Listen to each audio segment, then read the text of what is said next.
So in this video, we are going to look at matrices and introduce arrays, but most of the discussion of arrays are going to be in the other video where we are going to discuss how to create plots using LabVIEW. So we're going to use arrays when we are doing plotting.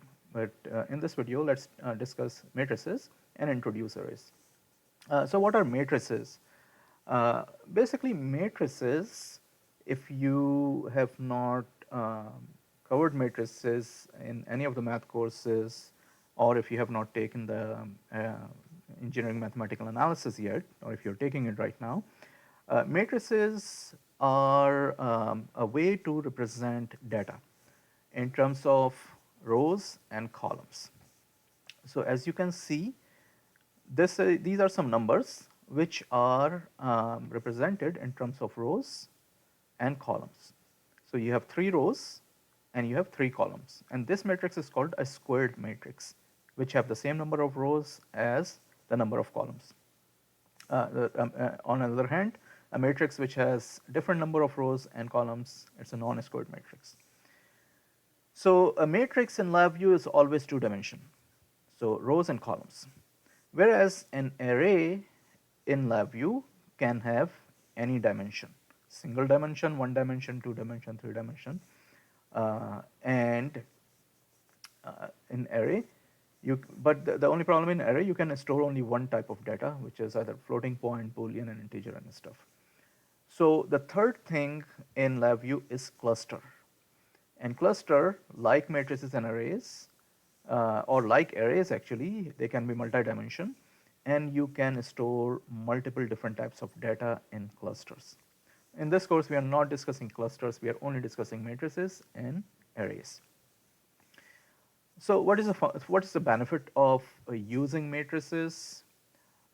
Many benefits, because in engineering, many of the engineering problems can be solved in linear algebra using matrices. So matrices basically a part of linear algebra. And again, we are not going to go into the detail of linear algebra and how you're going to take how you're going to perform different operations on matrices mathematically. We're just going to perform some operation, of course, using some of the blocks that are present in LabVIEW.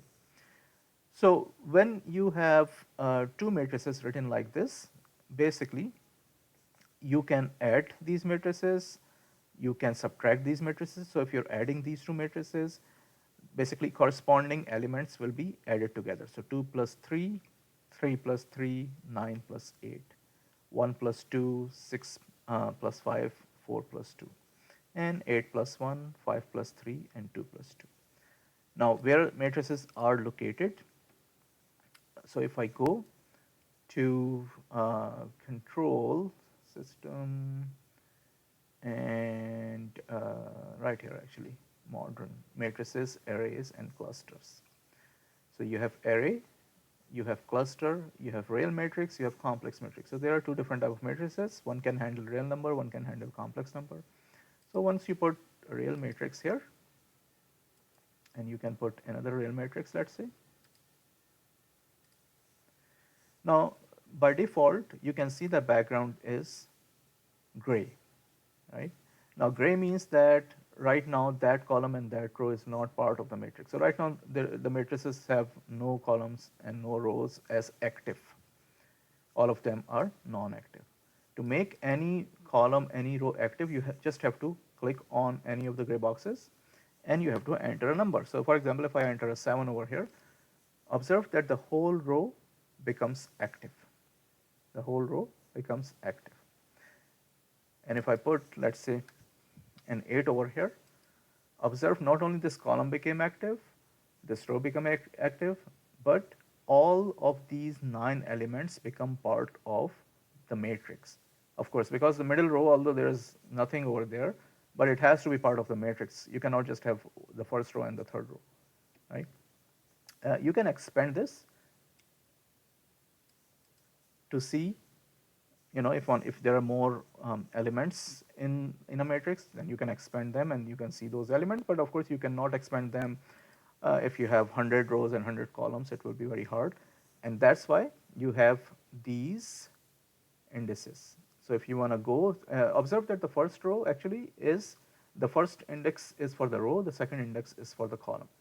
And in LabVIEW, the indices starts with 0. So the first row is the 0th row, and the first column is the 0th column. So if you want to go to the 99th or 100th row, the index for the 100th row will be 99. So all you will have to do is to put 99 where the index of the row is, and it's going to jump to the 99th row or 100th row, which will with the index 99. So that's why you have these two indices over here. But if you have only 3 by 3 or 4 by 4 or 2 by 3 matrix, and if you don't want these indices, all you have to do is to right click visible items and index display, you can just remove it. Likewise, if you don't want the scrolling bars, because again your matrix perhaps may be 3 by 3 or 2 by 2 or 1 by 2 or 2 by 3, that is, you can just see that matrix on in the control in the front panel, then you don't want the scroll bars. So you can also remove the scroll bar by going to visible item and removing the vertical as well as horizontal scroll bars. And you can do the same for any matrix, right? Now, one thing that make sure you don't do that. Sometime, as I said, if you click on any of the numbers, then it's going to become, the whole row is going to become part of the matrix. And if there are two elements in one column, then that column up to that, the second element is going to become part of the matrix. So make sure, do not press anywhere, and even if you enter 0, let's say if I press here and if I enter 0, observe that it becomes a whole matrix. The whole matrix become active. And it's possible that you have only 3 by 3, or this is 4 by 3, but if you have only 3 by 3, but by accident, if you went ahead and if you made a 0 somewhere and accidentally created a big matrix that you cannot see, then if you're performing operation on a matrix like addition or subtraction, then whichever matrix you're using or whichever operation you're performing between two matrices, addition or subtraction, the matrices have to have the same size, same dimension. So if you make a mistake and create this matrix to be 4 by 4 just by entering 0 somewhere that you cannot see, and this matrix is 3 by 3, then of course they will not be comfortable for addition and subtraction, and you're going to get an error, and they will not be able, you will not be able to add them or subtract them. Okay. So I'm going to go ahead and add the scroll bar. To the scroll bar, I'm going to go up. Okay. All right, so this is a 3 by 3 matrix, and this is a 4 by 4 because we added a 0. So these are not multiple. These are not comfortable for adding or subtracting. Now, how can you remove any row and any column? If you go to any row or any column and right click, and then go to data operation, and you have the option of delete column, delete row, insert column before, insert row, like you do in Excel file, right? So similarly, if I do delete column, it's just going to delete the whole column. It's going to become gray. And likewise, if I go to the 4th row, and if I want to delete that row, then it's going to go back to a 3 by 3 matrix. Okay, so you can perform those operations by right clicking it and choosing the appropriate operation, whichever operation you want to perform. Now, once again, as the example showed you, you can have any number entered here, 6, 3, 7, 9, 2, 5, and 4. And let's say if I enter 7, 98, 2, 5, 45, 23, 67, 1, and negative 43. Let's say I created these two matrices, right? and I call this matrix, just to be simple, matrix A and matrix B.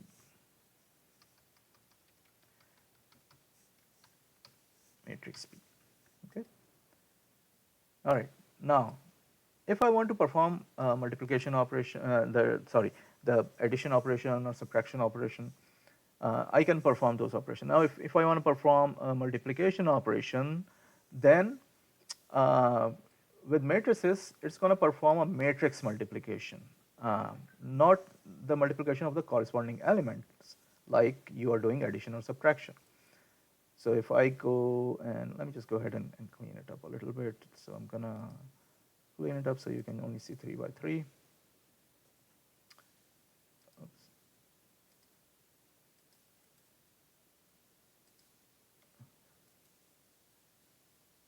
Okay.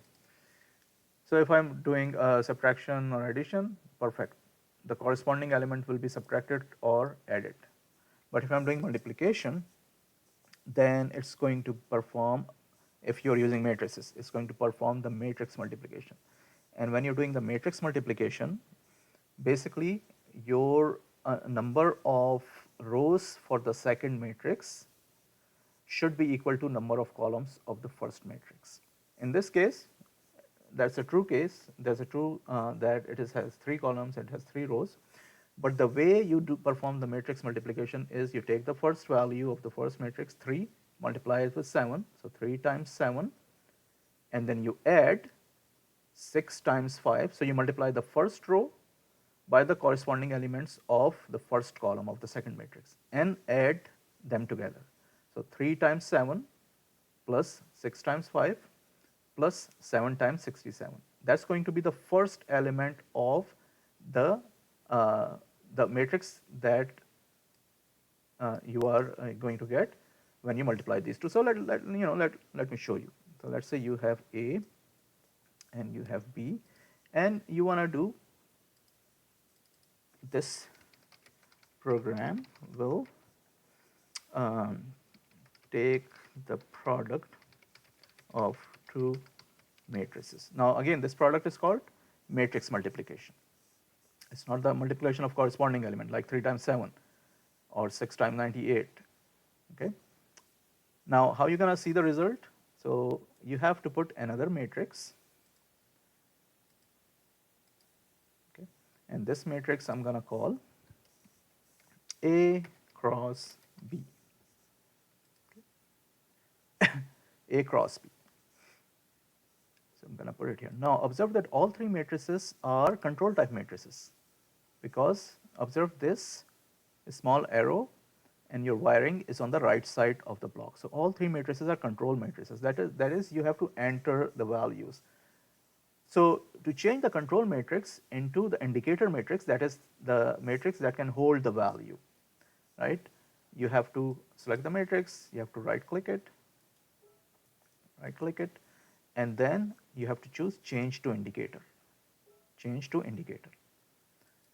So now it will be changed to indicator. As you can see, that arrow is moved to the left side of the block. Okay. So if you go and then put the mathematical operation, so there are 2 ways, 2 functions actually that you can use, and both functions work same for the matrices. So if you want to just use multiplication operation, and you do A and you do B, and the result goes to C.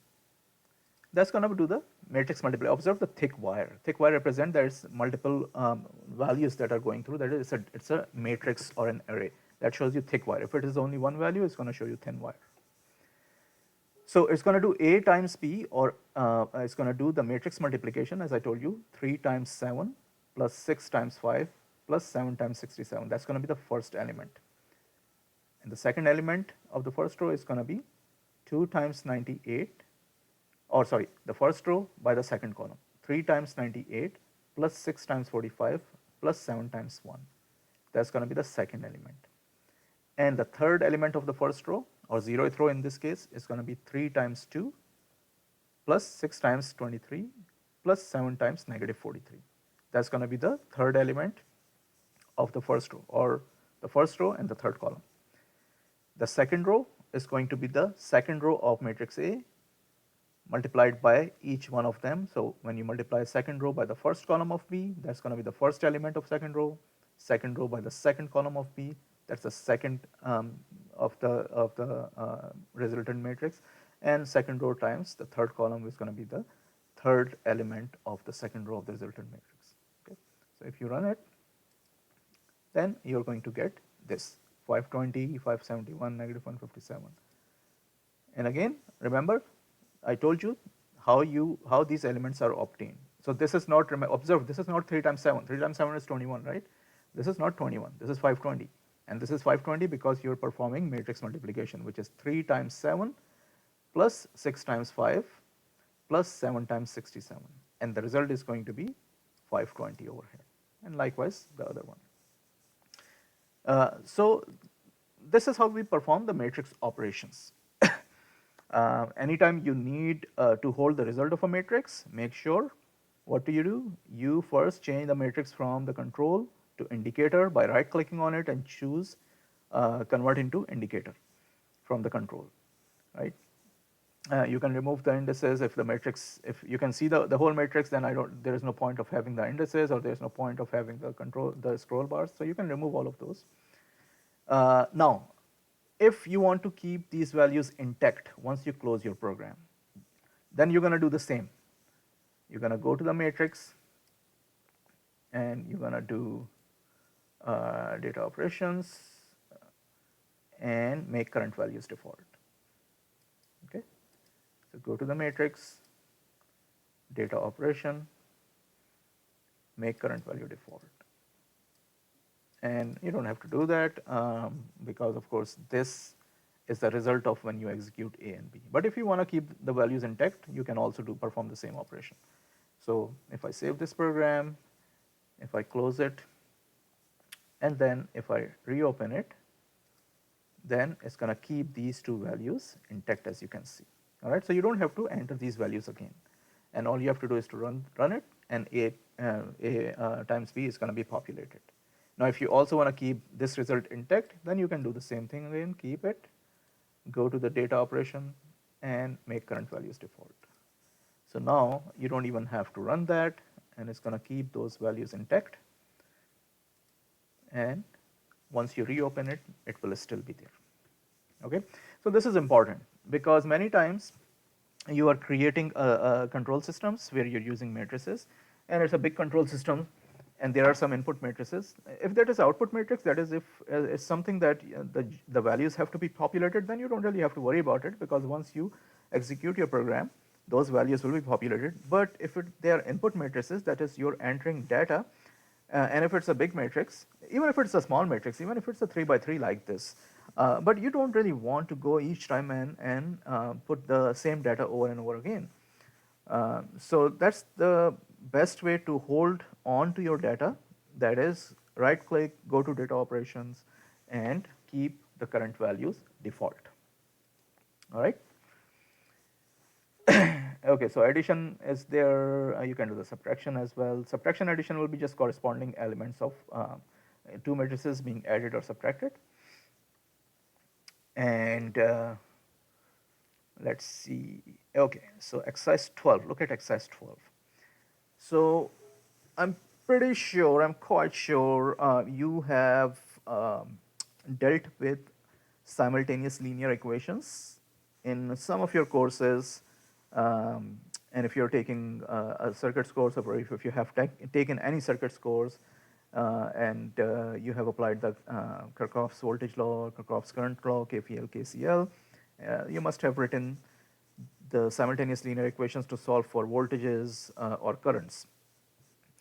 Now, those simultaneous linear equations can be represented in terms of matrices. Okay, as you can see over here, let's say you have you're solving some system, and there are 3 simultaneous linear equations, and you have to solve for the values of x, y, and z. And these x, y, and z can very well be 3 node voltages or 3 branch currents or anything. So you have unknowns x, y, and z, and the number of unknowns and the number of simultaneous equations should be the same so that you can solve the value of each unknown. Now, for the simultaneous linear equation, I'm quite sure you have done those how to solve those equations. And when we start learning simultaneous linear equation, the first method that we use to solve those equations is a simple substitution method. That is, we take the value of x from one of the equations in terms of y and z, and plug it in another equation, and then from that equation, since the equation will be reduced in terms of only two variables, y and z, then you write, you take the value of one of the variables, y, in terms of only z, or z in terms of only y, and then take that value and put it in the third equation for x and y both. So now both are, x is in terms of y and z, and y is in terms of z. So you're gonna put, so the first equation will become only in terms of z. And from that equation, you can figure out what is the value of z. And once you have the value of z, you can go to the next equation. And it was only in terms of y and z, then you can figure out the value of y. And once you have the value of y and z, you can go to the last equation from which you figured out, you wrote the value of x in terms of y and z, and you're going to plug both y and z over there and find the value of x. And that's called substitution method. It's a lengthy method, of course. If you have more equations, like 3 or 4 equations, then it will take you some time. Easy method though, but a little lengthier method. Another method to solve linear equations is Cramer's rule. And Cramer's rule requires you to create basically determinants. Again, I'm not discussing Cramer's rule right now, but you have to have determinants in terms of the coefficients of x, y, and z, determinant of this in the denominator, and whichever variable you're solving, x, y, or z, then you have the coefficients of, let's say you're solving x, then in the numerator you have the coefficients of y and z in the second column and third column, that is 5, 6, 5, 6, 2, 1. And the first column, because you're solving for x, first column is going to be replaced by the constant on the right, 2, 1, 4. And you take the determinant of that divided by the determinant of the coefficients of x, y, and z, and you're going to find the value of x. And likewise, you can find the value of y by replacing, doing the same thing. A denominator will be the determinant of the coefficient of x, y, and z, and numerator will be the determinant of coefficient of x, y, and z with the column of y, 5, 6, 5, replaced by 2, 1, 4. And likewise, you can do the same for z.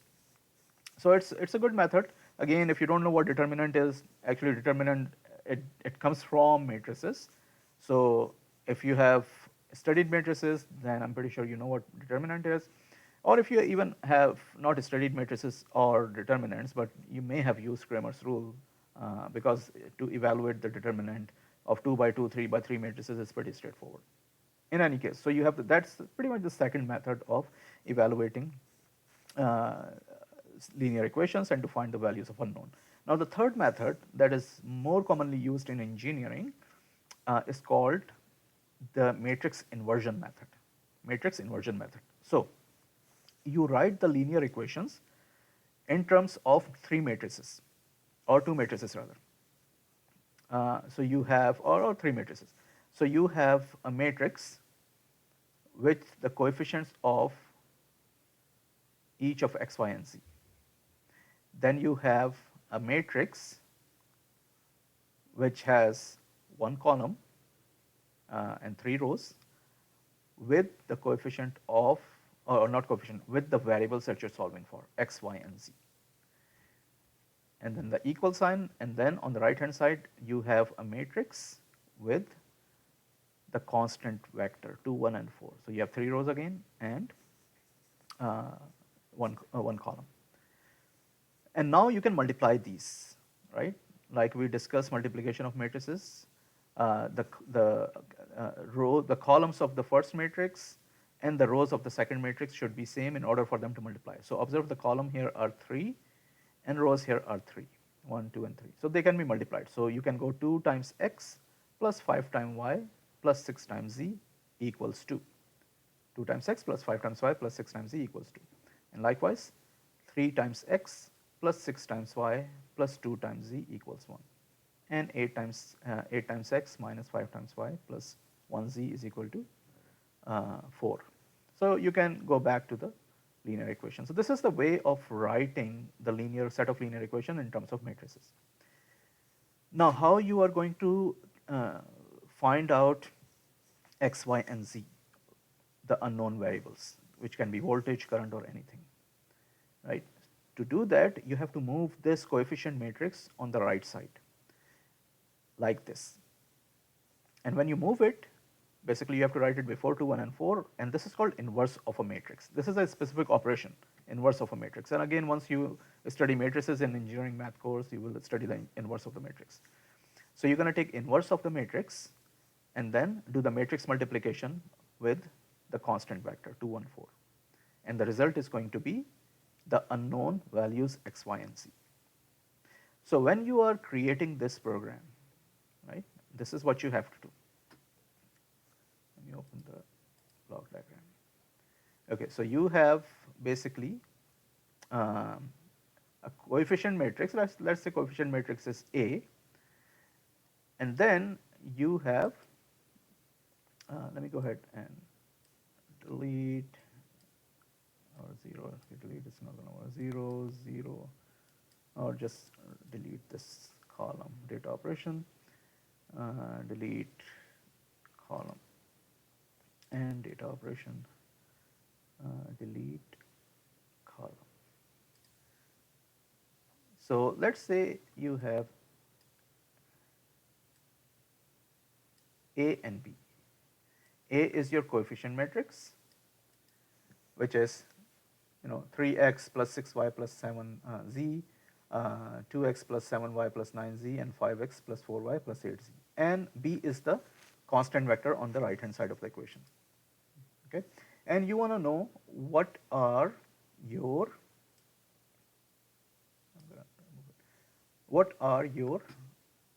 unknown coefficients. So let me move it a little bit.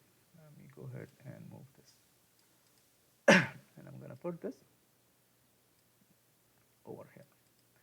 So let's say instead of doing A cross B, I'm going to call this a matrix of x, unknown variables. X represent unknown variables. Okay, unknown variables equals A inverse of the matrix times B, right? So this is the solution of the linear equation as you see over here. Now the question is how you're going to take inverse of this matrix. So you're not multiplying it directly. First you're taking inverse of this matrix, and then you're taking product of this, right? So inverse of the matrix, the function block is given under, let's see, I'll have to find it a little bit. It should be given actually. Let me go back and let's see. Inverse matrix function block in LabVIEW, find it. Okay, I wrote it, find it. So let's see. Mathematics Linear Algebra, should be in Linear Algebra, I think, which is inverse matrix right here. Okay. So you're going to take the inverse matrix block. First, you're going to inverse the matrix A, so the output of the matrix A will go in the inverse block, and then that is going to go into the product, and the B is going to go in the product, and the result is going to be the values of the unknown variables. So this is how you are going to solve this problem, and you're going to get the values of the unknown variable. It's going to be one column, 3 rows. Anytime you are you're doing the matrix multiplication, remember, for performing matrix multiplication, the number of columns of the first matrix should be equal to number of rows of the second matrix, and the resultant matrix, the product matrix, will have the same number of rows as the first matrix and same number of columns as the second matrix. So this is going to have same number of rows as the first, 3 rows, and same number of columns as B, which is 1 column. And that's what you're looking for. You're looking for 3 values, x, y, and z. So the first row is going to be value of x, second row will be value of y, and third row will be value of z. So this is one of the programs that you will have to create. So make sure you create this program. Make sure you do keep the current data intact. so that when I open your program and run it, I don't really have to enter the values. All the values will be present over there. Okay. All right.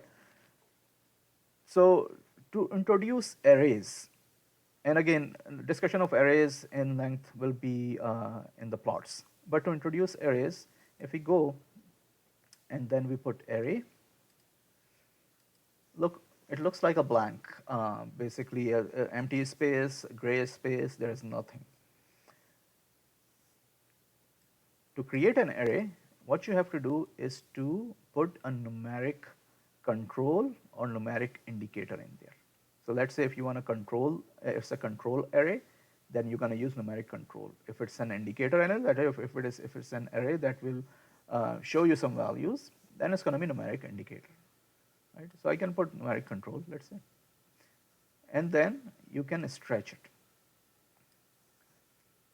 So right now you have only one dimension, just rows, right?